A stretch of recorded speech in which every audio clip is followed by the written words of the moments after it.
tariffs on exports to continental Europe and to other countries that currently have a free trade deal with the EU. People who I think voted to leave the European Union, I'm sure they didn't want to see the decline of a whole industry, and it seems quite unfair now that the rug's being pulled from under us. It's not just the hurdle of increased export tariffs that the ceramics industry fears, it's also the British government plan, in the event of a no-deal Brexit, to slash most import tariffs to 0%. The idea to give a boost to consumers and to companies importing raw materials and components. But Laura Cohen of the British Ceramics Confederation says it would be disastrous for her industry. At present, for example, an Indian or Brazilian dinner plate would have a 12% tariff coming into Britain. Under government plans, it would be reduced to 0. We'd be flooded by imports.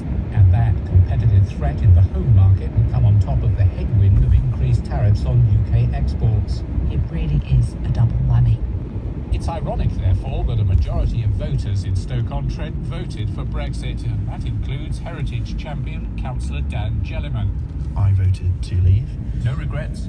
No, none at all. I still believe it's the right thing to do. The ceramics industry was not built on just exports to Europe, it was built on exports to the entire globe, and that's where we need to be aiming at. He says after Brexit, Britain should be able to strike its own free trade deals with countries like, for example, the United States, where British tableware currently faces a 28% tariff.